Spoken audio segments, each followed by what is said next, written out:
Ladies and gentlemen, it seems we have a problem.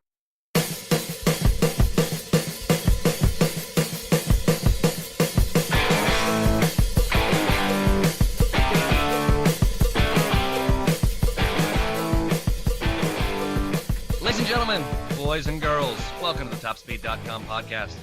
TopSpeed.com is your internet home for all the crazy, cool, and amazing things you want to see that are automotive based and on the internet. If it has an engine, wheels, and it makes loud noises, we want to tell you about it. I am Christian Moe. Joining me today, I have Mark McNabb. Mark, say hello. What's up, guys?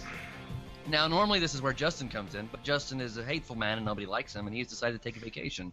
So we brought you an extra super special guest. We have Mr. Logan Utsman with us. Logan, say hello. Hello, everyone. Logan is a writer who used to work with both me and Mark, and he's just as terrible at this job as we are, so this should be a fun evening. This is good. All right, so we're going to go ahead and jump right into it. We're going to try not to go over on this show like we have been doing lately. Sorry about that, guys. First things first. Don't forget we're on iTunes. Go ahead and leave us, those little star ratings and things. Makes me feel all happy about myself, and I want to love you people. So make me love you and leave me a rating. All right. Hey, you know what? I'm pimping it out. I'm pimping out the show. That's right. I will sell out all day. Goodness ranks. Mm-hmm. I think that's what the kids call them these days. Ranks. Rank up. Yep. All right. Weekly Wheels. Yes, we're going to move on to the Weekly Wheels. And this show might be a little bit different. We're recording it about 8 hours later than usual, so things are a little crazy here.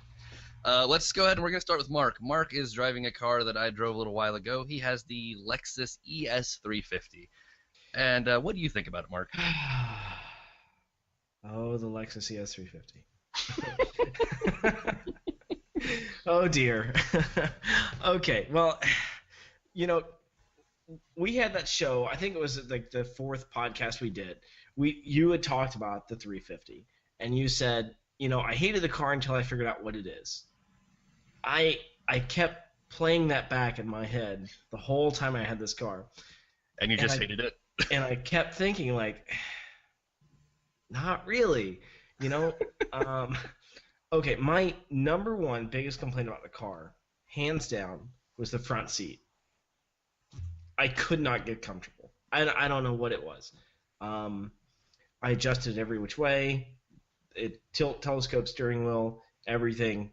It just seemed like the seat bottom was too flat and the bolsters were too tall. No, I can totally agree with that. And my butt was held up here and then flat here, but the seat back felt fine. It was just the bottom, and yeah. I didn't feel like it was a Lexus type seat, but it's not. It's a fancy Camry type seat. Avalon, yeah. 6 in one, half a dozen the other. Anyway, the rest of the car is really good. I really did enjoy the 3.5 liter V6. Really, I mean that's a pretty torquey little engine. I was kind of impressed. Yeah, it's 100 years old, but it's not terrible. I mean it's a venerable little motor. It's good. Rear seat legroom is really awesome. It does have that trunk pass through. The trunk was pretty big. Let's see. The looks of the car. It's fine for what it is. It's not overstated, but it's not bland. It's just there. Nothing wrong about that. I really like the interior, the dash. What color was yours?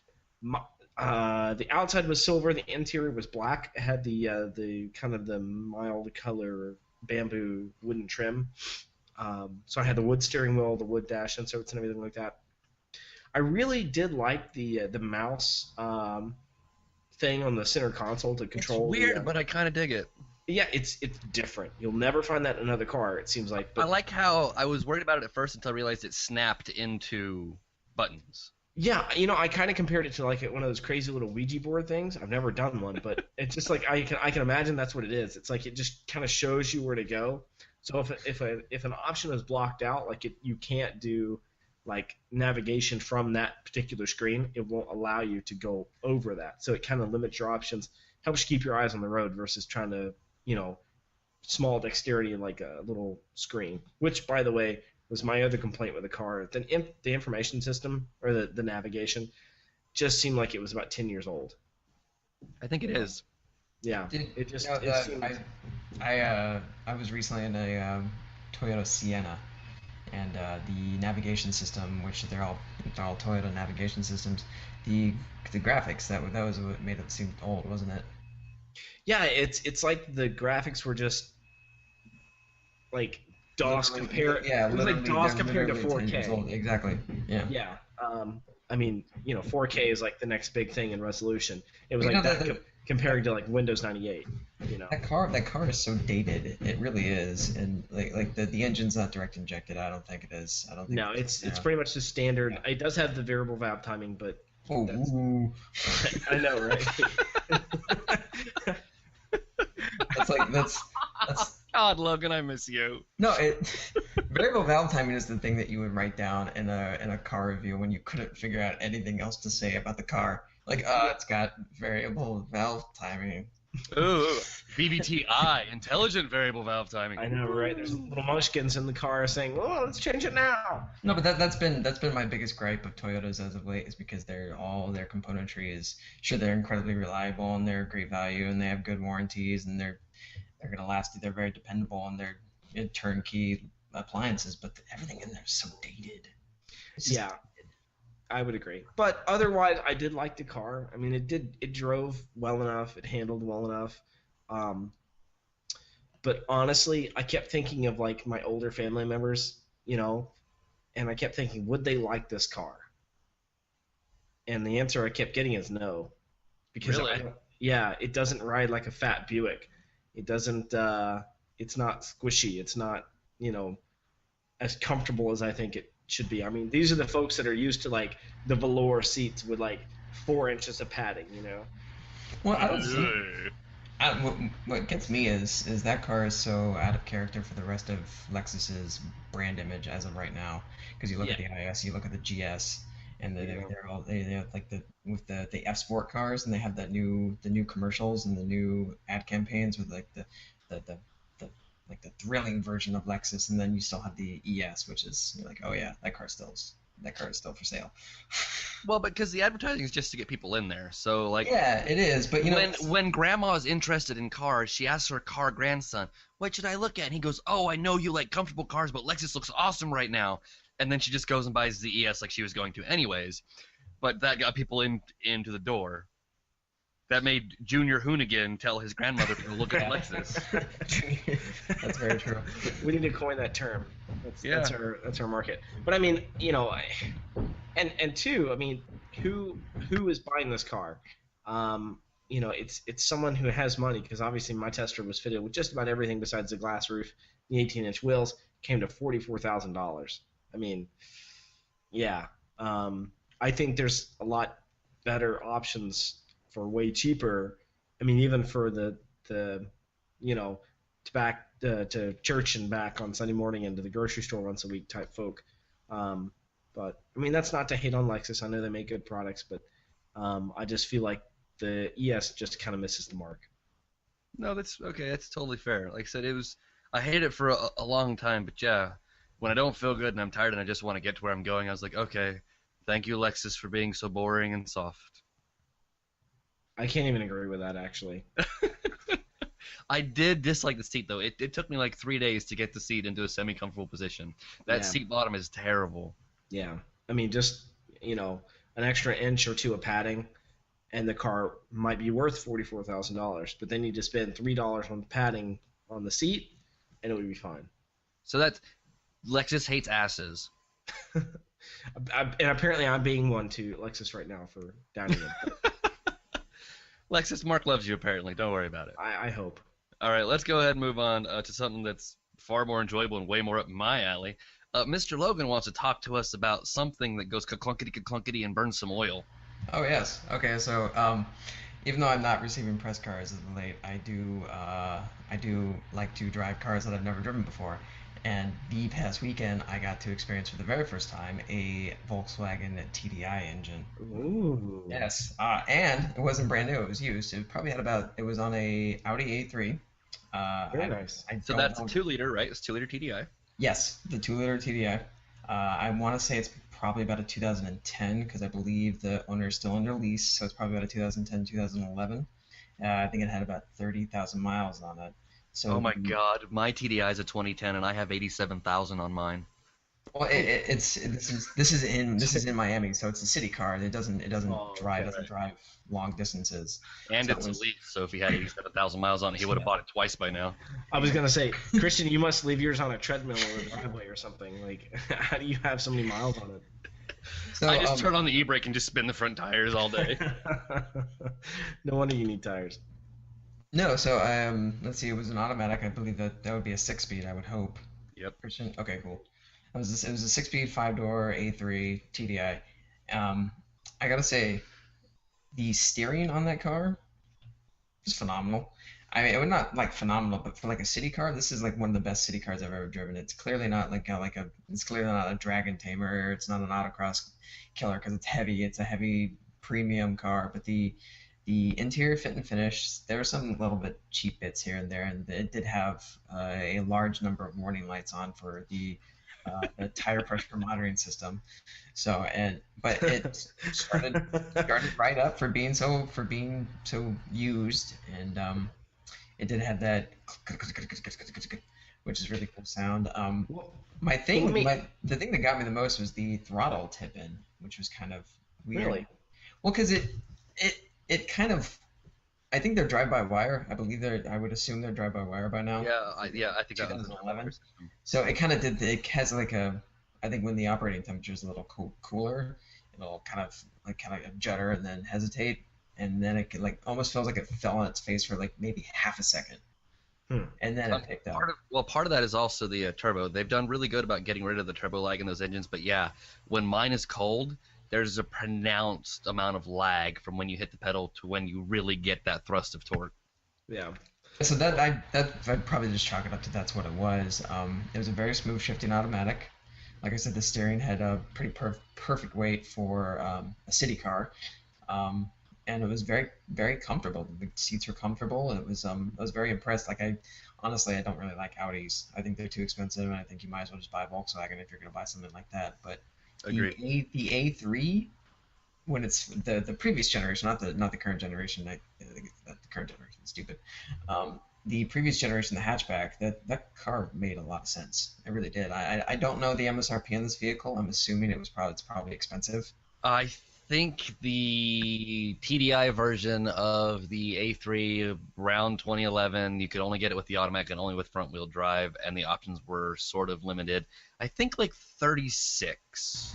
Really, because the car didn't have navigation, and when you're spending $36,000 if it didn't have the navigation, it was probably closer to 33 or 34. Okay, well, yeah, there was no navigation package on this vehicle, but even still, I was quite impressed, and I actually really liked it. I would never spend that kind of money on a vehicle of that nature. Well, let me ask you this, Logan. I mean, being 30,000 miles into the car, did the owner say anything about what kind of mileage they were getting? I mean, it's obviously very broken in. So I mean, what sort of mileage? In the 30s. I think the 30 mpg, maybe probably about. And that's more in city.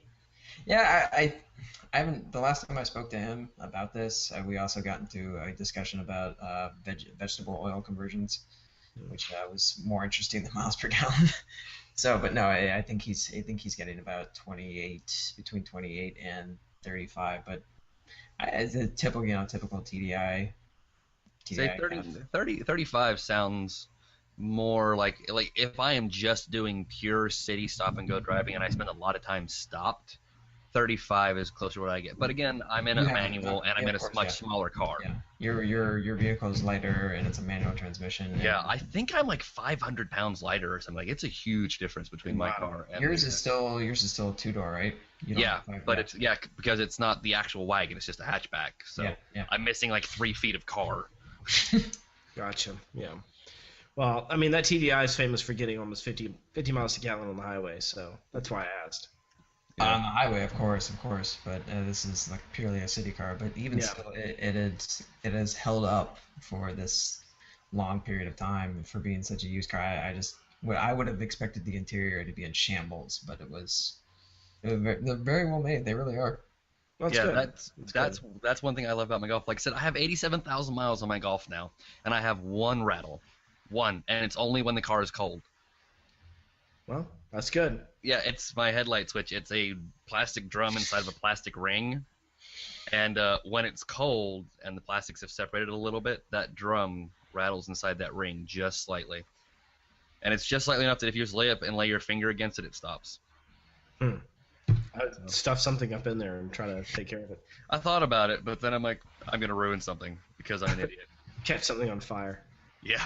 I don't know what happened. All right. I well, don't have a press car this week, but I did drive a couple of cars.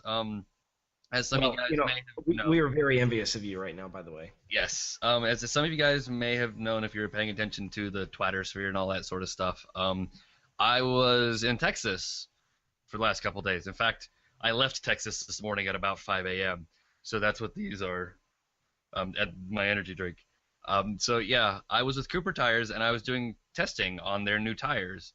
They're coming out with a brand new premium, like all-season touring tire. They're competing against some of the stuff like Pirelli makes and things like that. So they're really proud of it, and they wanted a bunch of people to come out and see how they test them and learn some testing stuff. And we got to take some great cars and try them around the track a little bit. They had a set of brand new, they just leased them, BMW 328i's, and then there were a pair of V6 Mustangs. And basically they have a wet skid pad and a dry skid pad with autocross courses set up on them, and we'll take a competitor tire. For the BMW, it was Pirelli versus Cooper. For the Mustangs, it was a hand-cooked tire versus Cooper. And so you'd get in a BMW with Pirelli tires on it, drive it 4 or 5 laps around the wet autocross course. Then you would turn around and immediately get in the Cooper tire car and do the same course again. And then you would move to the dry course, do the dry course, and you'd swap cars, and you'd do the wet course again and the dry course again. And I hate a lot of tires test crap because you can say a lot, but for the most part, people can't really tell a big difference, especially in the dry. But I have some lap times for us here. And these are average times for every single person who is in the car for every single lap.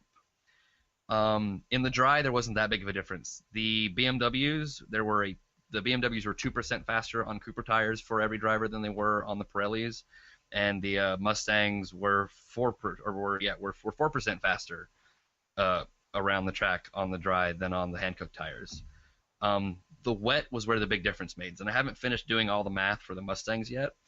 But right now, where I've got my math out on the BMWs, we were all 8% faster around the track on the Cooper tires than we were on the Pirellis. That's impressive. Is it all because of the compounds they're using, or what?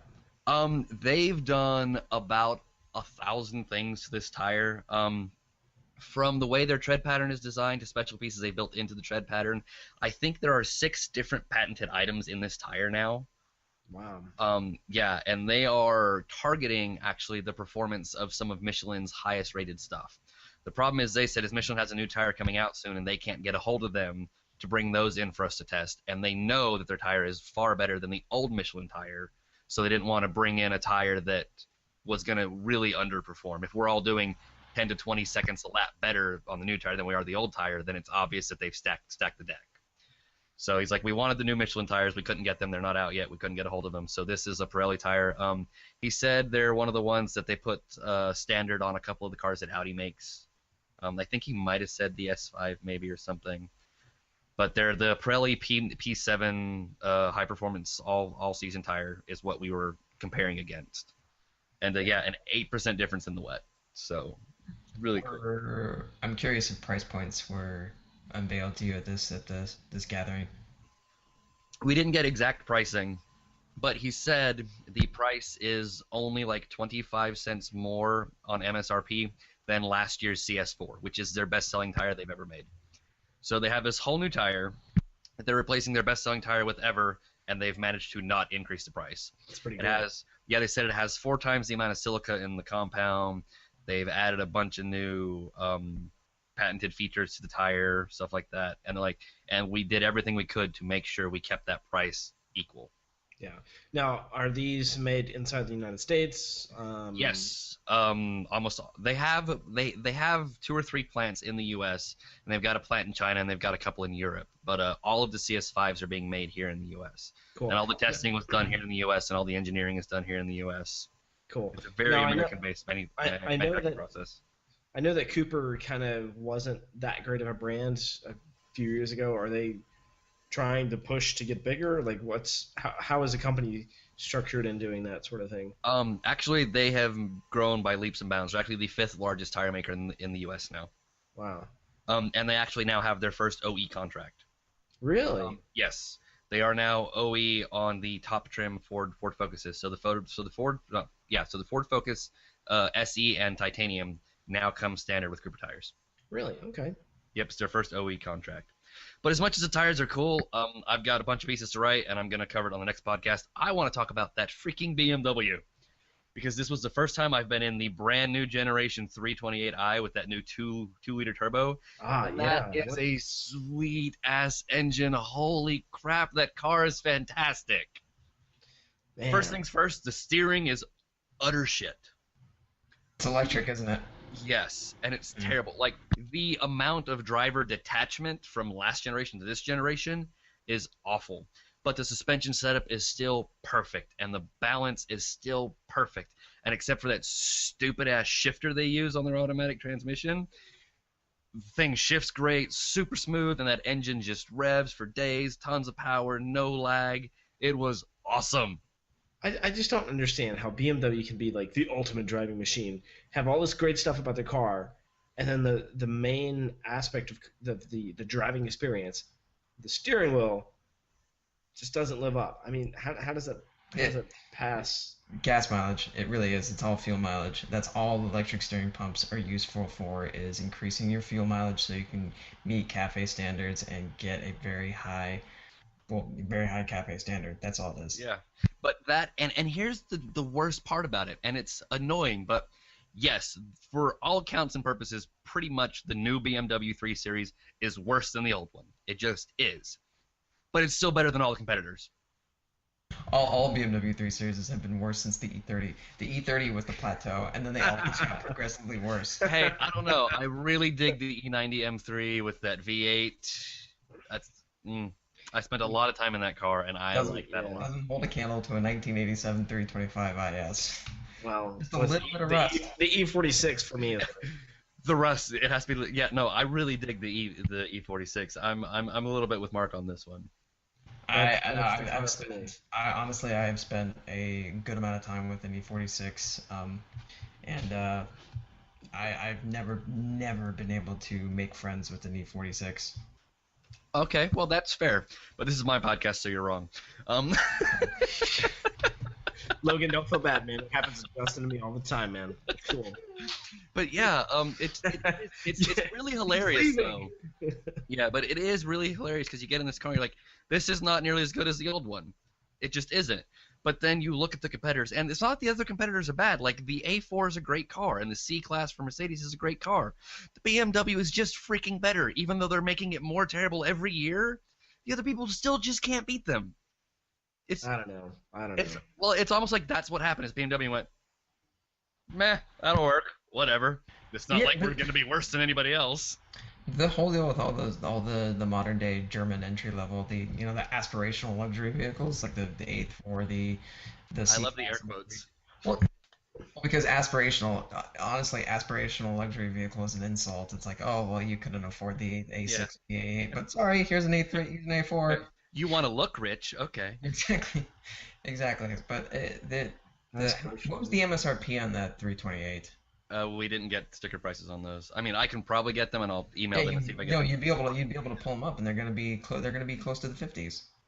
No way, because they're fairly base. Because they're just the 328. Okay. They're not the 335s, they're the 328s. Oh, okay. Yeah, that's the engine that replaced the naturally aspirated straight six, right? They're all turbo now. Yeah, so you can get a turbo 2-liter 4 or a turbo 3-liter, and we had the turbo 2-liters. Yeah. Which it was a really solid engine. Those have 250 horsepower or something like that? Yeah, something like that. I'm pulling up the stats now here. Oh, not the 320. I want the 328. 328. Thank you. So, yes, thank you, computer, for listening to exactly what I told you not to do, you stupid. Breathe. So anyway. Yeah.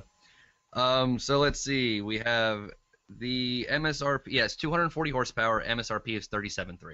Oof. Yeah. But it's not the base level because base level is a 320. Mm. And I guess that's pulled by a small mule.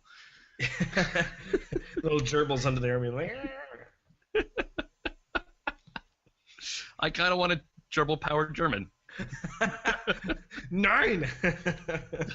Das Gerbil-Power, ja. Oh my gosh. Okay. 180 horsepower. We need to for move the on. 320.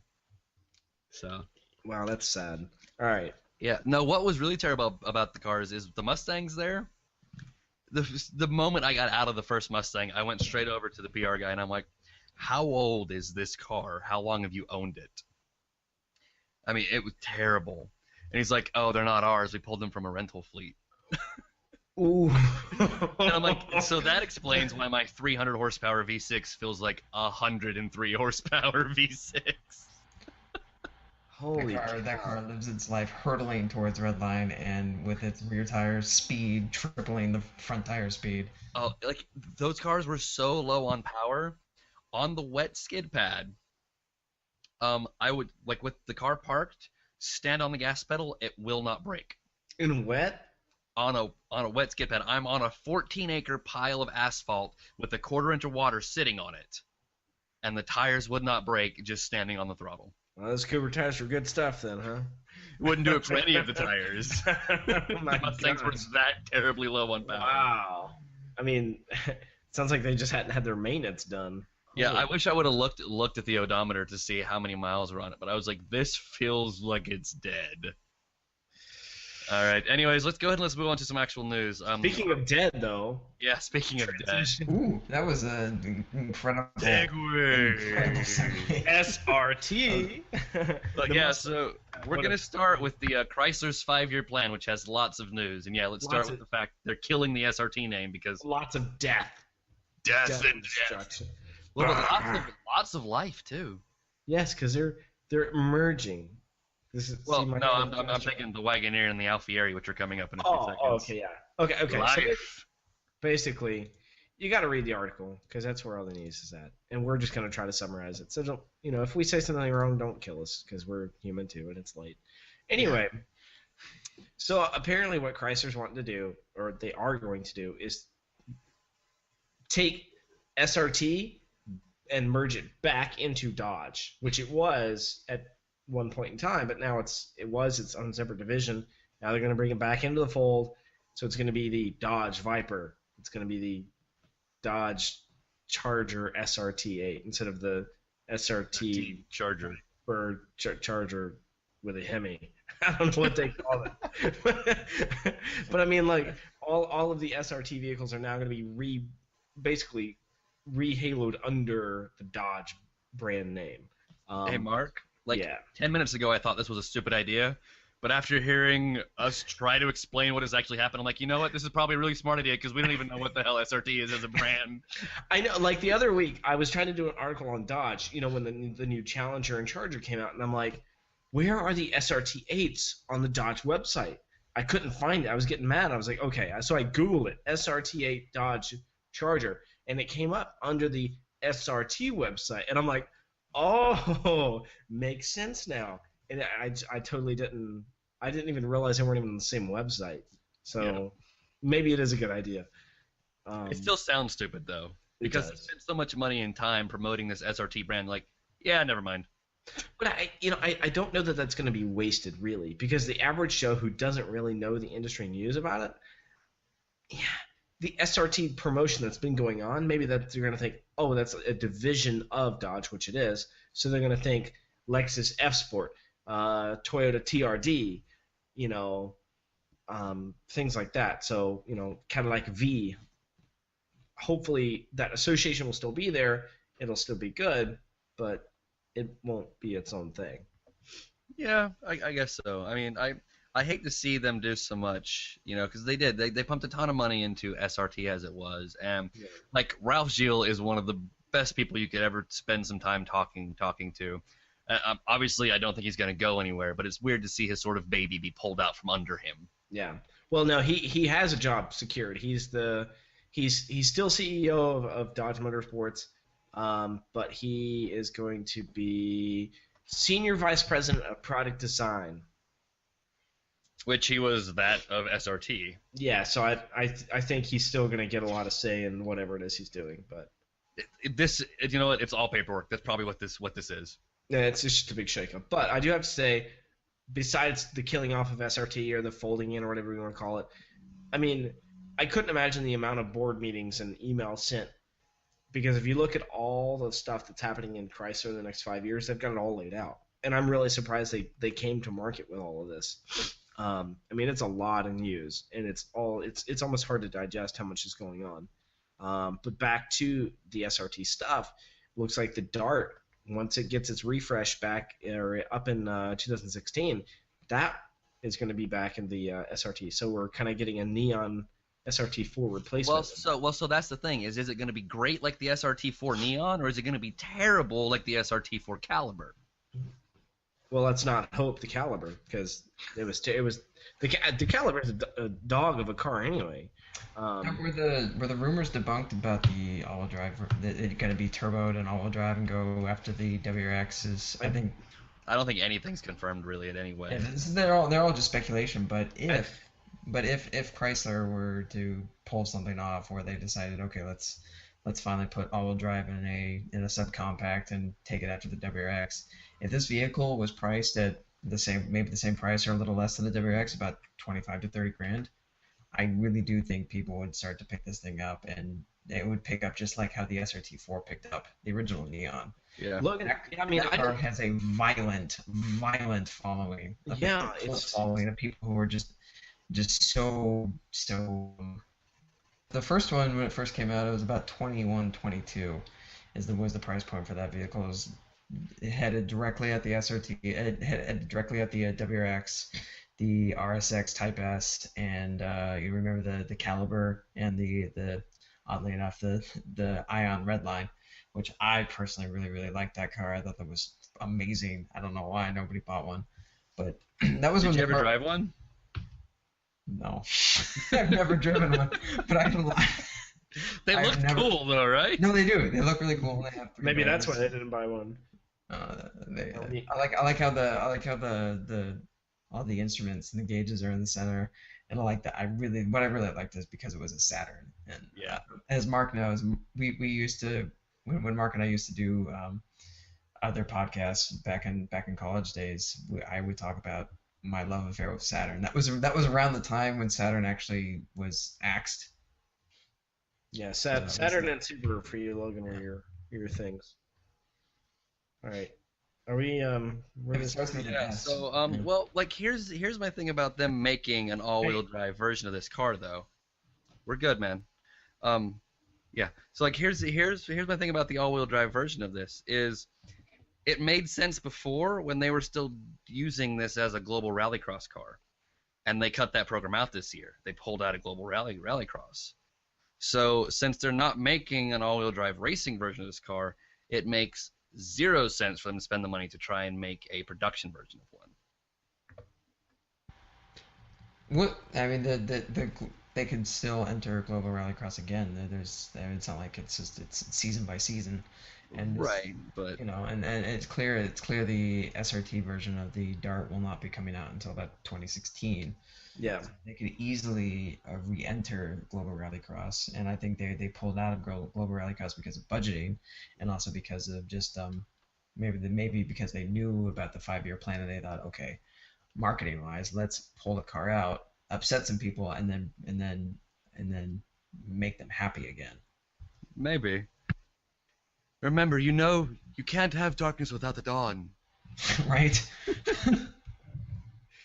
I secretly want to see like Ralph Gill standing in front of them. Remember, men, you can never know happiness without the sadness. We shall break their hearts only to mend them. He would.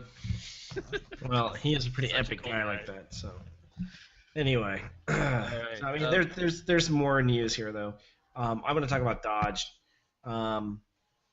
Let's see, we got the new Journey coming out. That's going to be nice. Yay! The current one's not so nice. Well, the current one is actually a pretty good car in my opinion. It's old. it's been out for a very long time, and I think the new generation change is going to be really cool because it's a clever vehicle, and it's decently made, and I don't know about you guys, but Chrysler Uconnect is amazing. Yes, agreed. Definitely agreed on that one. I hate all infotainment systems, and the fact Of course.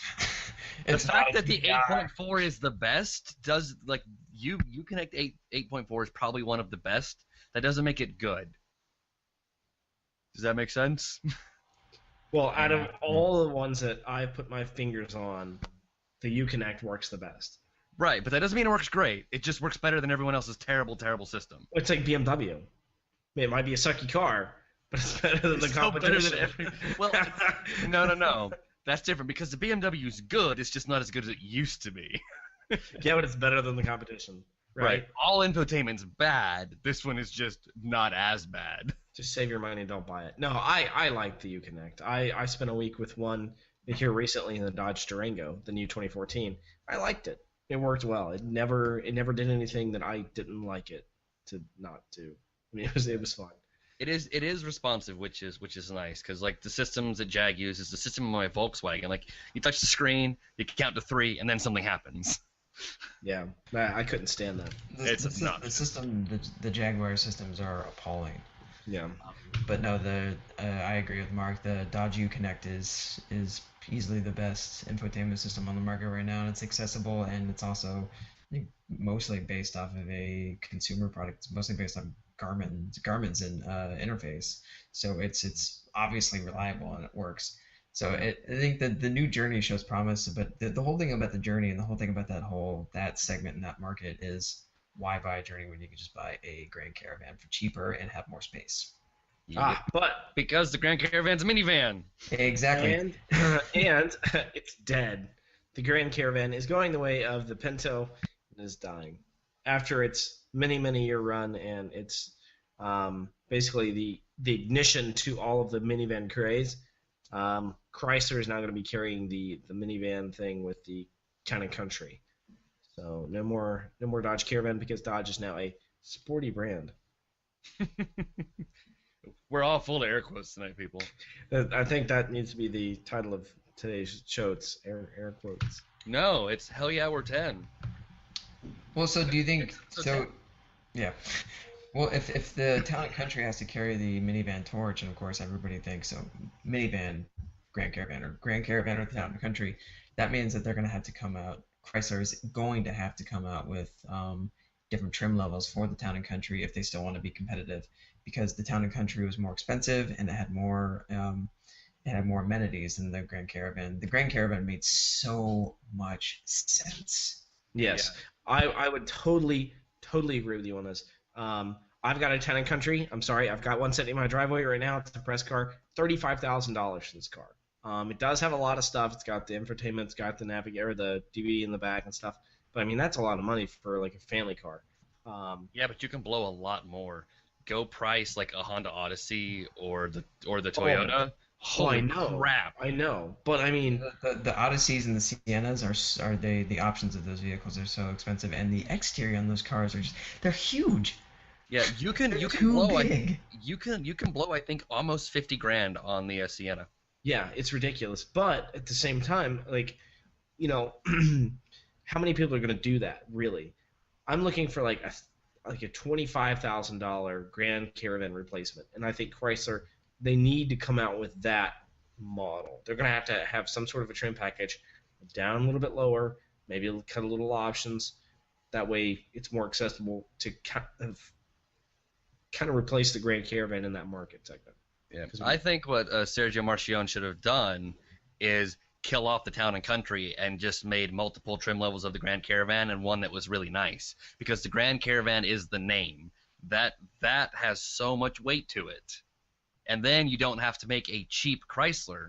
You can just make a nice Dodge, which they already do. Some of the Dodge stuff is really nice. Like you can get a Durango Citadel, which is loaded with everything. Yeah, And that's a nice car. Yeah, and that is another good point too. It's like, what do? Do you desecrate the name of Dodge and make a non-sporty car, as in the Grand Caravan, or do you desecrate the Chrysler name, which is more of an upscale, by making a cheap town and country? You're shooting yourself in the foot one way or the other. True, You know? but people who are fans of fast cars can overlook cars that aren't fast. People who buy luxury cars can't overlook having cheap, plebeian luxury cars in their brand. Touche. Yeah, that's very true. I think all three of us truly do appreciate the beautiful simplicity of the Grand Caravan and Town and Country, because they simply work. And the packaging is great, and the price point's great, and honestly, the style's perfectly fine. And I remember having one as a press vehicle way back in 2011, and this is right when the Pentastar came out, and Such a sweet engine. It is, and the driving dynamics of that car, even in 2011, when it was still when it was a 6-speed automatic, it was fun. I honestly had fun in the vehicle. The steering was not. I mean, it's not the best steering in the world, but it had enough fun to it and enough weight to it to actually be entertaining. It was an entertaining car, and you could play around with the interior, and it's very comfortable, and it's inexpensive, and it's dead nuts reliable. They make so much sense, but of course there's a negative stigma with minivans, so that's why the Fernie exists. Yeah. Yep. Well, I mean, my thing about the Chrysler that I've gotten to drive, and literally I've only been in the car for about 30 minutes today, but miles and miles of windshield in front of you. It feels like I could look up and see windshield. I look down and I see windshield, and the road is like right there. I feel like if I stretched my legs a little too far, I'd be like Fred Flintstone in the car. Yeah. Like there's so much forward visibility in this car. I love it. I think it's really cool. It's slightly like piloting a 747. Yeah, and you don't, that's the thing about it. You're so far forward in the van, you don't really realize how large it is behind you. So, but enough about that. How about Jeep? No. Before we go to Jeep, I want to talk Fezza. I wore my shirt today. Come on. Well, we're gonna get to Jeep because seriously, this is the most exciting news I've heard in a long time. But I want to. Yeah, no, it's totally exciting. But I want to cover the Fezza news real quick. Because a lot of people seem to be really excited about this news that Ferrari has announced there's going to be 5 new Ferraris in 5 years, and I'm actually working up a big piece on it now that'll be up on the site in a couple of days or so. But everyone's like, this is great, but they've been doing that for like 7 or 8 years now. A few years back, they started their model line and they built them that way so they could have a new or heavily revised car every year. They had 4 models, and each car would be replaced after 8 years. So a car would be out for 4 years, and then at 4 years on year 5, they'd make a heavily refreshed version of it, and then that car would live for the next 4 years. And they had 4 main vehicles, so every year there was a major upgrade or new car. And they've been doing that for a while now. We had the 599, and then became the 599 GTO, and then that became the F12, and they've been building on this. And now that they've said it and put it in words, everyone's like, this is the most exciting news ever. Well, no, it's just what they've been doing. That's why the California is now the California T. Because we had the FF 2 years ago, we had the F12 last year. This year we get the California T. It's just how they do things. Well, Chris, we're not all so smart that we can spot their techniques. No, they made a press announcement about it. Just kidding. Like in 2007, they're like, this is our plan. Oh, gosh. Anyways, I've got a lot to say on it, people, so if you like to hear me complain about Ferrari, there'll be a lot of that. But yes, now let's move on to Jeep. Yay. Woo! All right, it's my favorite brand ever. I mean, it's a lot of people's favorite brand. I will own a Wrangler one day. I promise. It's my thing. Are you out of energy drink? I am. That's really sad. And I know we already have a Jeep fan in the house because Logan, you own a nice, real boxy Cherokee. Yes, I have my personal vehicle. The daily driver is a '99 Jeep Cherokee, the XJ, the real Cherokee. Is someone building a bookshelf in your house? Yes. No, that's his 4-liter knocking in the background. It's 4-liter knocking. It's actually been dieseling for the past hour. It won't turn off. It's just idling in the backyard. Boom, boom, boom, boom. Yay, Jeep. Oh, No. What a bulletproof engine, though. No, I do own a Cherokee, and I've owned multiple Cherokees. Actually, this is my second Cherokee. Yeah, they're fantastic vehicles. They're horrifically flawed, but they're really, really, really friendly. That's the best way to put it. They're just friendly. That's why we like Hollywood characters, because they're flawed. Well, we like the Jeep XJ because it's flawed. It's cool, and they fold in half if you try to take the doors off of them. Yeah, they do that. The unibody folds in half. Yeah. Oh, the unibody just will fold in half no matter what. They're very light, oddly enough. They're you can easily get them under 3,000 pounds if you get a 2-door with 2-wheel drive. There's a lot of guys who autocross the 2-wheel drive coupes, and they can make them get under 3,000 pounds, which is strange. That's impressive. Yeah, That's really cool. Mildly frightening. Yeah. Yeah. Well, I mean, they're not very safe, actually. They're spam cans of death. Yeah, which is terrifying because they put lots of families in them. 15 years ago, it doesn't matter. Well, right, but like the old school road trip family car was always what? The Jeep Grand Cherokee. Wagoneer. Or the The Grand Grand Wagoneer, Wagoneer. which is- Oh, which is- transition. which is what we're going to talk about. Yeah. I was trying to sneak it in there. Yeah, they've announced that apparently, what is it, 2017, 2020 when? 18, I think. 2018. The Grand Wagoneer is coming back. Yes. But will it actually be a Woody? Oh, I doubt it. They might have some wooden trim inside, but yeah, Otherwise I don't want this it. is great news. Now, Logan and I were talking before the show about what our idea of this car could be, and I think we both settled on the same thing, which is it's higher priced than the $40,000 to $50,000 Grand Cherokee, but it's lower priced than the $70,000 Land Rover or Range Rover. So it's kind of in the middle, but it's headed more towards that upper end of the spectrum. So you're looking more for the premium family SUV that's got all the gizmos, gadgets. It's got the great four-wheel drive. It's got the panoramic moonroof. It's got everything. So, I mean, I think kind of that's where they're going with this car. And I believe it's actually stated in the press material, too. So.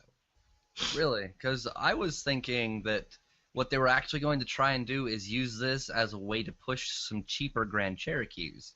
So let's say they're going to make a stripped-out model that's going to be really good for guys that want to beat them up and take them out and off-road. And I'm so sure they will. having this higher halo end gives them some extra influx of cash and some, higher percentage of sales actually coming back to the company. You got bigger profit margins, and that can allow them to maybe push out a slightly stripped, lower-level Grand Cherokee for people who want something bigger to beat up than a Wrangler. Well, I mean, Grand Cherokee already has the Trailhawk edition, but it's far from a stripped-out beater. And Right, that's got lots of crap on it already. I'm talking about one that you can take yourself. Like the Wrangler Sport is there simply so you can put your massive lift kit on it and new wheels and tires and change everything out, because it's basically you just use it as a shell to create what you want out of it. If you don't want to bother, you just go ahead and you buy the upper levels of the Wrangler, But if you want to make it your own, you start with the cheap end, because then you're just going to change everything out anyways. Yeah, that's true. I hope that's what they do with this. I mean, I see that. I do. Also, you look at the new Suburbans and Tahoes. Those things are expensive now. I mean, like all the money. If you deck out a Tahoe, you're looking at $70,000 for a Tahoe. Just Tahoes are great, but $70,000? Yeah. Like, Suburban, okay, because Suburban is massive. Tahoe's big. Suburban is massive. And if I'm looking at $70,000 for a Tahoe, I'm gonna look really hard at a Range Rover. Exactly, because that's where the name comes in. And that incredible off-road ability. Yeah. And nice leather. I really do actually, Christian. I kind of disagree with you about the Grand Wagoneer being a ploy to sell cheaper Grand Cherokees. The Grand Wagoneer is, and I will bet you money, is going to be the next their next three-row vehicle, and it is That going too. to be like Mark and I were talking about. It is going to be the vehicle that's going to be priced maybe 10, 20 grand with options more than the Grand Cherokee.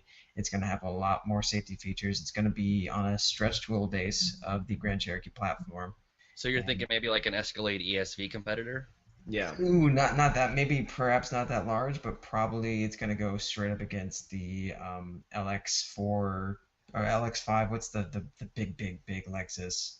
Like Yeah, I don't know. yeah, the LX whatever weight. Oh, yeah. 450, whatever, Yeah, yeah. whatever. It's the Land Cruiser. Yeah, Lexus Gigantor. Yeah, the Lexus version of the Land Cruiser, and then it will also go after a Range Rover, but it's going to be 10, 15, maybe even 20 grand less than a Range Rover, and then they're going to show promotional videos of it driving up a hill faster than a Range Rover. That's what they're going to do. That's what Jeep is going to do. Yeah, and they'll drop a Hemi in it. They'll drop the Eco Diesel in it. Yes, the Eco You know Diesel. what? An Eco Diesel in that would really sort of trip my trigger. That would be awesome. Not gonna But no, lie. if you look at that chart, that little like infograph that Jeep released when they announced the information of the Grand Wagoneer, you can see that around like 2017 there's a little vehicle next, like there's a little vehicle in the Grand Cherokee line. I really do think that's going to be a generation change, because around 2017 that's a pretty good time to change a generation for the Grand Cherokee, which was launched in 2011. Yeah, 6 years. So yeah, so they'll do a generation change, and then 1 year later, boom, long wheelbase version, and they're gonna name the Grand Wagoneer. Makes sense. I like You your know thinking. what? You sound like you've been doing this for a living or something. Oh, no. You sound like you know about cars. What is this? I don't know. You can't be here. You make us look bad. Yeah. All right, let's move on to something that's not a Grand Wagoneer, but still just as sexy and awesome. We talked about the Alfieri concept from Maserati when it dropped at the auto show, and then we even did up a rendering of our not announced, but I knew was totally going to be coming roadster version of this, because Maserati chops the top off of everything they do, because that's the only thing, kids, that's prettier than an Italian is a topless Italian. It's just how it works. So they have announced that that's official. That's a real thing. There's going to be the Alfieri Coupe, and there's going to be an Alfieri Cabrio, and Maserati, I will do anything in the world to come and see this thing and touch it. Please call me. I love you. Now, is this And really, we'll just let that selfless ploy just hang in the air. I'm looking over some of the information of this vehicle, and it seems, correct me if I'm wrong, is this going to be the replacement for the Gran Turismo? No, apparently it's going to be just a slightly smaller, sexier Gran Turismo. Okay, so like I remember that when Maserati first kind of made their push back to the United States, they do it with the little coupe, Yeah. like around like the early aughts. Yeah, it was called the Grand Coupe or something, wasn't it? Yeah, and it looked really pretty, but apparently it had a really bad transmission. So I think that this is going to be the more, perhaps like the maybe a Cayman competitor. Yeah, like I expect something. I mean, it'll be a little more expensive than the Cayman because it wears that Maserati badge. But yeah, like I think that's sort of what they're aiming for, is that sort of prettier, slightly cheaper, still exciting, sort of fun little car. And I mean, it looks like $1 million. Just hands down looks just awesome. They're talking about the 4.7 liter V8 that is that Ferrari derived engine that's in the Gran Turismo is going to be in it, but they're going to have the V6 engine that's in the new Ghibli or whatever it's called. That's going to be in there. So they're going to have a couple of tiers there of it. And this makes me so excited because there are so many brands that are getting rid of their really cool cars for money, for cafe, for whatever, and then Maserati's like, whatever. Well, because Maserati has a history of Making going terrible above- decisions. Yes, I was going to say going above and beyond, and maybe not meeting expectations, but yes, they have a history of making terrible decisions. At the same time, they can, because they're part of Fiat Chrysler. Yep. And they can have these big, heavy, fast cars that get 0 miles per gallon because Fiat also makes The cars 500. that get, 50 miles a gallon. And they're going to sell, 5,000 Fiat 500s for every one Maserati they sell. And of course, their cafe stands are not going to get hurt at all with those type of ratios. So, Right. But yeah, so I'm just happy they're making it. They had talked before at the auto show, like, yeah, we're looking at this as possibly being a thing, and now it's totally 100%. This is a thing, and it's sexy, so people go out there and buy them, so Maserati doesn't die again. please. All right, let's Trust stop your talking about Chrysler. We're gonna move on. We've got 2 other pieces of news that's not Chrysler related. BMW. The first i3 electric BMWs are actually being delivered, and people can buy them.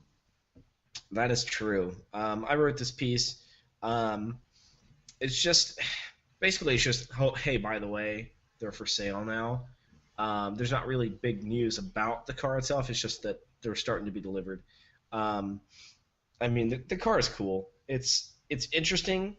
I think if it wasn't a BMW, the press about this car would be a lot more. But because it is a BMW, everyone expects it to be the next, 3 Series, but it's not. So they're like, well, it's not really a BMW. So, but I think the biggest news about the i3 is the carbon fiber tub. yeah, I mean, it's the first carbon fiber monocoque to be sold in mass quantities inside the United States. And the first to be produced in mass quantities like this. I mean, this is the beginning of the future when we are finally going to have cars that no longer weigh 17 tons. Yeah. BMW has proved you can really, honestly mass produce huge functional pieces of a car that are pure carbon fiber, and you can do it and make money. And that's, I think, is the big news. And it's also really funny that this is now officially there for sale, because I told a buddy of mine this, and he goes, wait a minute, you can just now buy them? I thought that car's been out for like 3 years. And it's, no, BMW's been talking about it for 3 years, but you can only just now buy one. Wow, that's crazy. Yeah, I mean, the car, I wrote the piece a couple days ago. There's already like 25 comments on it, and they're all like, I love the car, I love the car, I love the car. And then there's the ones that are like the total trolls and like, I hate it, it sucks, it's not a BMW.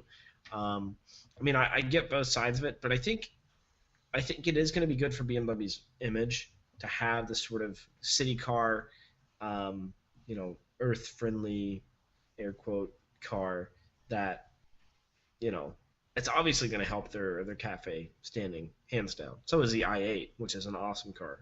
I want to drive that thing so bad. It looks pretty sweet, not going to lie. It looks like $1 million freaking dollars, and apparently it's actually pretty quick.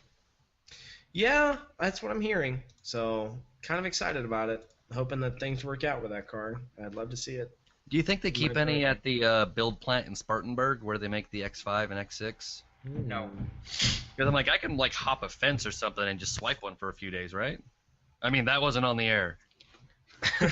BMW, if there are i8s there and one of them gets stolen, I promise it's not me. I'm in Knoxville. I'm hours away, and I don't have enough energy drink to get there. All right, before we move on, I really do want to bring this up. $57,000. Okay, yes. Yeah. Carbon fiber monocoque. $57,000. $57,000. F1 car, McLaren P1.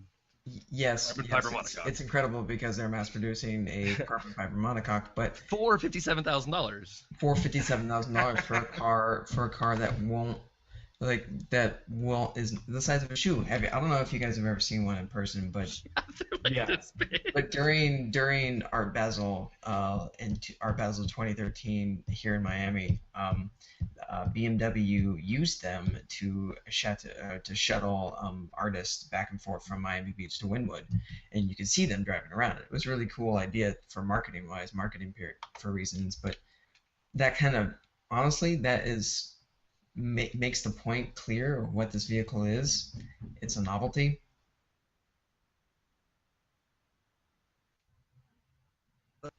I mean, that's part of what the whole idea was it was an engineering exercise to prove that this could be done, and it's just the first step. But if you really think about some of the cars it competes against, the Leaf is not exactly cheap. The No. Volt is not exactly cheap. The Tesla is freaking outrageous. The ELR is stupid expensive. Yeah. Well, let's think a second. The Volt is coming down in price. It's like lower 30s now. The Leaf, same thing. I think they're in the $30,000 Yeah, they're like range. 30 grand. But the Leaf, it doesn't come with a range extender, so you're stuck with the electric battery and you're stuck with whatever mileage Well, it is. isn't the i3 also electric only? No. Oh wait, no, it comes with that little 3-cylinder. Yeah. Yeah, it's a 650 cc 2-cylinder. Oh, it's 2-cylinder. It's like a motorcycle engine. Yeah. But I mean, hey, it's cool. Right. BMW makes some really good motorcycles. So And this is as far as I can tell, operates as a series hybrid like the Volt, right? Yeah, I think it does. Yeah, it just uses it more as a generator than actual Yeah, power in the wheel. and series I was thinking about this the other day. Series hybrids really are they make a lot more sense in terms of being a viable answer to a question that we've all been asking ourselves for the past 20 years: is what's going to happen when what's going to be the thing that's going to fix our problem, our dependency on oil, and I really do think that series hybrids could be the answer. yeah. Well, I mean, I don't think the i3 is going to be the next Toyota Prius. They're not going to mass sell these things, and they're not going to be on everyone's street corner. But I think it helps the image of this sort of vehicle to have BMW make it. You Right. know? Well, and I mean, the price seems like a lot, but again, I don't think it's that much, because if you take a Volt, right? Yeah, you can get a Volt for like $38,000. It still has a Chevy badge on the front of it. So you take a Volt, You can fill actually it get a Volt for 27 in I think like one city in California or something. no, it's in the Midwest. I can't remember Oh. which state it was.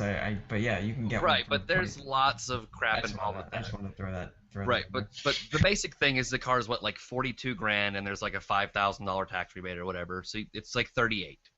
But you can take that. It's still a Chevy. So you take your Chevy Volt, you fill it with better batteries, you fill it with better interior, and you put a roundel on the front of it, and then you wrap the whole thing in carbon fiber.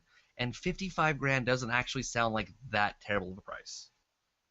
Well, yeah. I Yeah, mean, you if think- it was the size of a Volt, this car is much smaller than a Volt. A Volt is based off Rather large. No, the Volt is based off the underpinnings of the Volt is the caliber. I mean, it's heavily revised and has a longer wheelbase. But I don't know have you guys ever? I had a Volt as a press car for 2 weeks, and I fell in absolute love with that car. I am not allowed to fall in love with the Volts because I don't have a garage, and when they bring you one, they say do not charge it on an extension cord. Yeah. So I don't have a hybrid. I just have a car that burns gasoline at 30 miles to the gallon. It's the Volts MPGs are not impressive. They're not, but that's not really the point of that vehicle. just get a diesel. I did. I know. And we all envy you. It's a sweet little car. Yeah. All right, we need to stop complaining about this because we've been on the air. We're gonna be a little long again, kids. I'm sorry. We had one more little bit of news, but I think we're gonna skip it because we're already at an hour and we have a bunch of questions to go through. So we're gonna go ahead and start with first question. We have Mr. Matt Lake. Wants to see stuff about the live show. Here we go. Yeah, I think old cars have something special about them, even if the driving experience could be awful. He wants to know what is the oldest car we've ever driven. Mark, go. Well, I didn't drive it, but I did get to ride in a Model T one time. The oldest car. Really? Yeah. That is sweet. Yeah, I was like 10. My uncle, great uncle, I guess, had a whole garage full of cars. I mean, like really nice, like a Model T, like 65 Mustang, like 55 Chevy, Bel Air, like those type of cars, like iconic cars. And yeah, I got to ride in a Model T one time. But the oldest car I've actually driven myself, I think, would be a 1971 Corvette. Okay. You? Logan? Driven. '66 Dodge Dart with a 225 slant six. That's cool. Sweet. That's pretty cool. Yeah, that is solid. What about the oldest car you've ever ridden in? That car. Oh, okay. It was a family car. It was my father's car when I was younger, and when I think around the time when I first was starting to drive, he was like, here, you let me drive it. So. Oh, that's cool. Yeah. What about you, Christian? That would actually be my pickup truck that I've got in the driveway. I have a 1965 Ford F100 with a 352 V8 and 3 on the tree column shift. Woo-woo. Yeah. Yeah, that is the oldest vehicle I've ever ridden in to my knowledge. I'm trying to think about if I've been in anything older than a 65. And I don't think I have. Yeah, because the Scout's newer than that. Yeah, so 1965 is the oldest thing I've ridden in. It's the old thing that I've driven, and it's sitting just right over there, like 35 or 40 feet. That's cool. You're lucky. Yeah. Well, I'm trying to sell it if you want one. Actually, off the air, we're gonna have to talk. I'll see what I can do. All right. Let's see. Albert Fox wants to know, what would our best drag race lineup be? And he wants to know about 5 cars that we would love to see race on a 1-mile course. His choices would be an F40, a Lambo Diablo, a Porsche 959, a TVR Cigaris, and a C7 Vet, which is actually a pretty solid and interesting lineup to see what would happen. And I like the fact that he gave us a 1-mile course, because that's enough distance that some cars that aren't that quick off the line can sort of build up to. I guess, Logan, we'll let you go first on this one. Pick 4 or 5 cars that you'd like to see together. McLaren F1. Okay.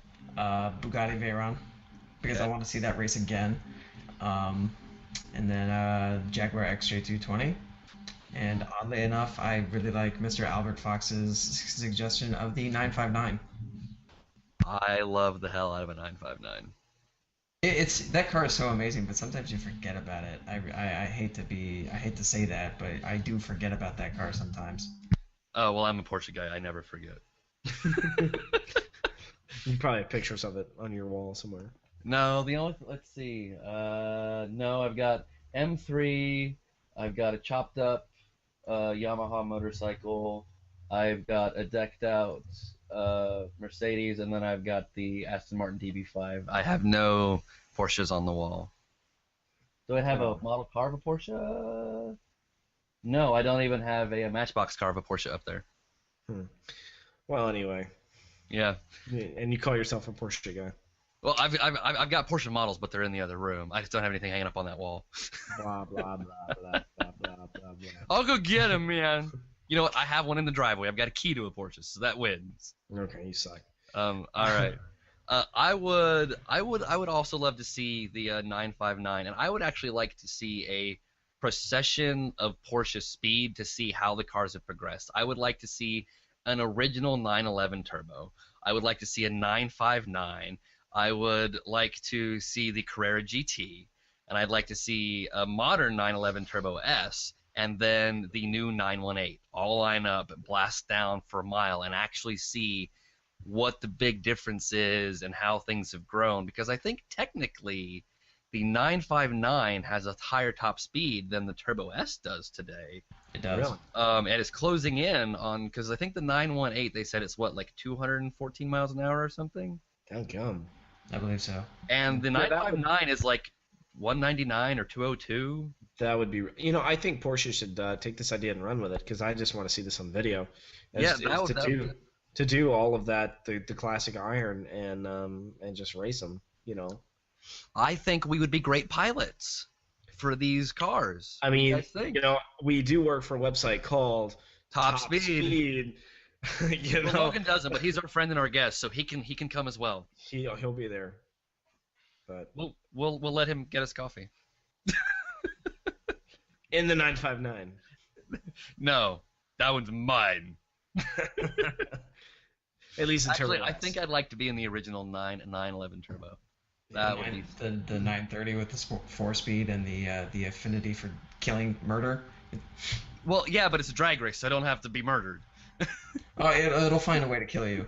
Yeah. It's an original 911 turbo. It's gonna find a way to murder you. That's what they do. The BMW tried to murder me yesterday. On the wet skid pad, once you hit, like, the moment you hit third gear and you got to that high of a speed, back end started to really get wobbly on that water.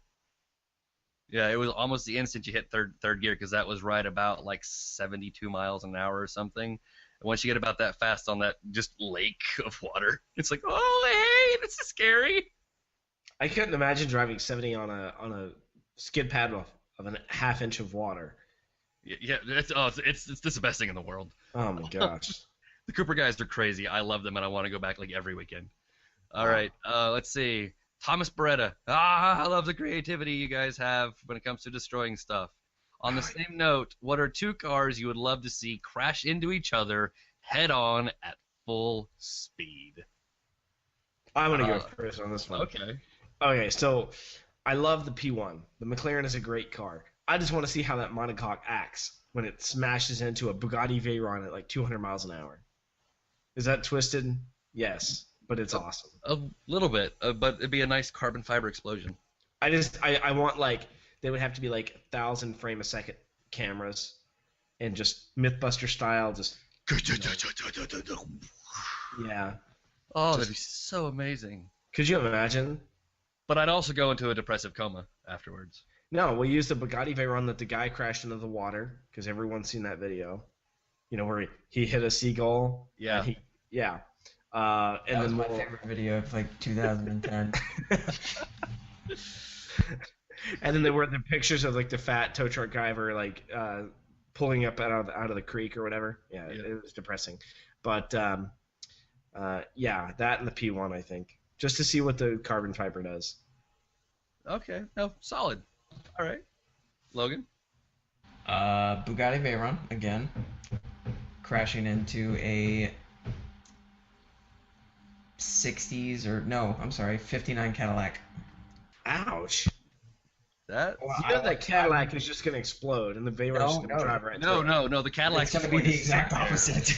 And the Veyron's just going to wrap itself around the Cadillac. Okay, have you guys seen the IIHS like 50-year anniversary video where they crashed a new Chevy Malibu with an old Chevy Malibu? Yes. And like you think these old cars are going to be huge and big and awesome and safe. No, this car was like they're not safe. Decimated. They don't crumple. They have no crumple. Just The frames and the body of the car is in pristine condition. There's like maybe like a fender bender of the old Malibu, but the interior where the actual it buckled inside, like where the people are. So the people died, but the car's intact. Yeah. No, this car was not intact. That's I don't know what totally I was talking about. Oh, well, I'm not sure. Well, I'm gonna have to go back and rewatch that video. But yeah, it's pretty atrocious. I'm so torn up about some of this stuff. But I would really like to see a semi-truck going full speed, and I want to see it crash into an old F40. And the idea is it's that same sort of thing. The F40 was the first like true, completely carbon fiber bodied car. And I don't know how strong that carbon fiber is, and that car will hit 201 miles an hour. So I'm thinking a semi-truck doing about 95, 100, and this fragile little chunk of carbon fiber blasting into it 200 miles an hour. Like, it's back to that whole 10,000 frame a second video cameras, and I just want to see it slowly, like, because I think it would essentially disintegrate as it hit the semi-truck. It would probably just turn into a cloud. Yeah, just like a cloud of carbon fiber dust and, like, titanium tubing and stuff. And it's terrifying because I don't want to see an F40 destroyed that way, but the image in my head of how that would look, just carbon fiber dust explosion, is like, all right, I kind of want to see that. Let's see. I would like to see the i3's IIHS crash video, because that's what I do in my spare time. Actually, is it's really sad. Is I like to watch these crash videos. They have a great YouTube channel. So they have the Dos Equis commercial with the man, or with the world's most interesting man, and then we have Mark, who's the world's most uninteresting man. I watch IIHS crash videos. But hey, it's part of my job, so it's awesome. Leave me alone, I'm working. God, shut up. Okay, we got to move on. Yep. All right. Own Drive Burn? Yeah, we're gonna do Own Drive Burn. We had one more question from Joey21, but it's a question so long we could do an entire podcast about it. He wants to know 5 cars under 25K with manual transmissions. Let me answer your question. Miata. Well, no, because Miata. That's all. It's like, So Joey, I want you to come back on this podcast and give us some clarification. Do you want something that's fun to drive? Are you looking for the best sports cars under 25 grand? Do you want the best all-round cars under 25 grand? Do you want the best, what do you want the best of? Do you want the best lime green hatchbacks under 25 grand? I need something a little narrower than that because there's no way I can cover this. ES to ST. Focus ST. Boom, 2 lime green hatchbacks. All right, there you go. Just go with the Ford hatchbacks. Question answered. All right. Okay, we're going to do Own, Drive, Burn, and this is one of the more terrible ones that we've been given, but thank you, please, for saying them in. And don't forget, we need as many of these as possible because I'm running low on them. Give me some Own, Drive, Burn, people. Hit those comments or hit us on Twitter or do the email thing. This one is F40, new F12 Berlinetta, or the new LaFerrari. Have to own one for the rest of your life. You get to drive one once, and one of them you have to set on fire without ever setting foot inside of it. Logan, you are our guest. We're going to let you go first. Oof. I can. All right, the own and drive one's going to be difficult, but the burn one is easy. The LaFerrari. Is it just because of the name? Yeah. Ferrari, take note. Please change the name of the stupid car. Hey, you have seen the reviews. This is the Ferrari. No, it's not Ferrari LaFerrari. It's burn it to the ground. LaFerrari. After seeing an F12 in real life and realizing how large they are, they're very, very large cars. I would own one, and I would drive a F40, and I would make sure that was the longest 24 hours of my life. Yep. I'm sort of on the same wavelength. Drive one time for me, hands down, has to be the F40. It is one of the most iconic vehicles that has ever been created in the entirety of the world. This is one of the biggest achievements. One of the biggest automotive achievements ever in the history of the automobile is the F40 and what it accomplished. And I need that in my life. But at the same time, it's not a daily driver material. It's not something I think I could actually live with every day. So I'm stuck with the LaFerrari and the F12. And the F12 is one of my favorite Ferraris of all time, especially of the modern era. I love the way it looks. I love that huge V12, the way it's shaped. They got the old school proportions back. It looks like $1 million. It's big, it's comfy, it's a great grand touring car. But I think I'd have to burn it because as much as I didn't want to like the LaFerrari, seeing all these videos and seeing how fast that thing is, I kind of want that in my life every single day. So what did you do today? I went 217 miles an hour to go get some milk. That's what I did. Yeah. Well, then you say, what'd you do it in? My LaFerrari. No. I would just say in my Ferrari, and I would just leave it there. Ferrari. Which one? Do you have like a F430 or a 599? Like no. No, I've got the Enzo replacement, the F150 Ferrari.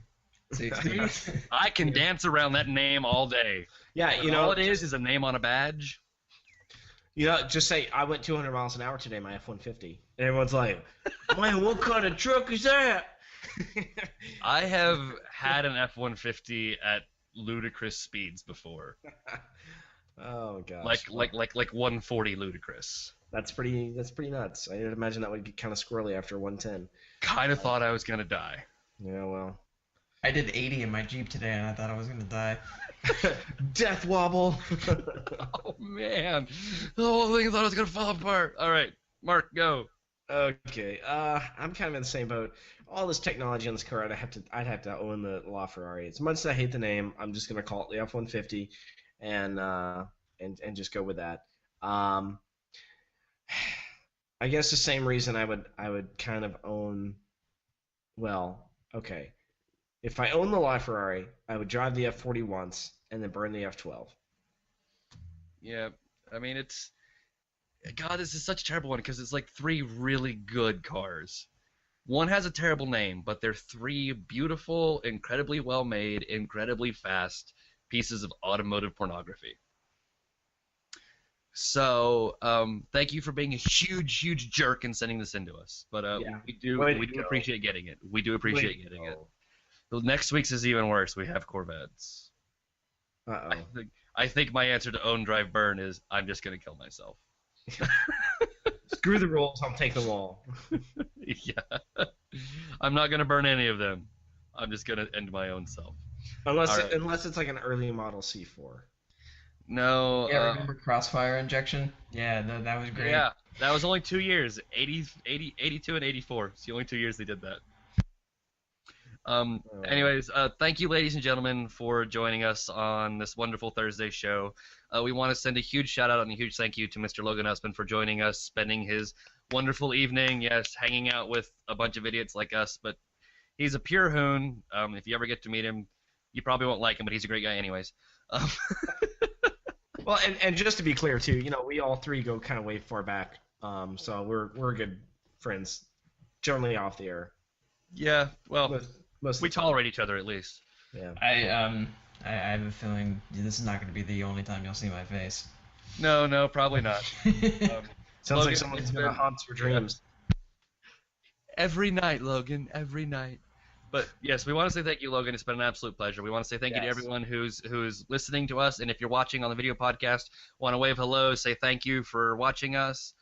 Don't forget, if you are super excited about this and you don't want to try and find it on our website, even though we love you visiting, you can subscribe to our iTunes.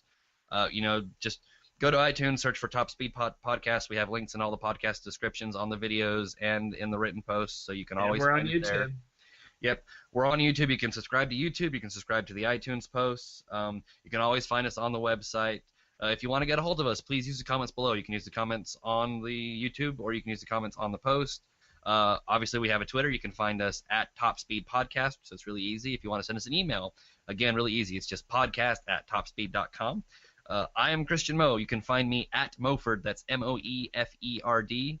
Mark McNabb is at Mark McNabb. Mr. Logan, do you have a Twitter you would like to pimp out there to the world? I deactivated my Twitter, so Twitter smackdown.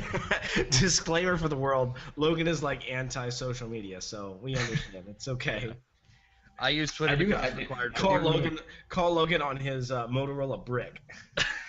You can find me on Flickr, which I think people might still know exists. Maybe I use Flickr. Flickr's a good site. All right, there you go. Oh, what is your Flickr address? It's literally my name, Logan Utsman. I think my Flickr account is 555 UTSMAN 555 in reference to the cigarette company that one time sponsored a little Japanese car company that made some rally cars back in the 90s. All right. See, he's obscure and interesting. That's why we like him. All right, ladies and gentlemen, this has been our Top Speed Podcast. I told you I was going to try and keep it at an hour again, but whatever, I lied. It's our show. We do what we want. Thank you for listening. We love you all. We'll see you next Thursday. Have a wonderful, wonderful weekend. See you guys. See ya.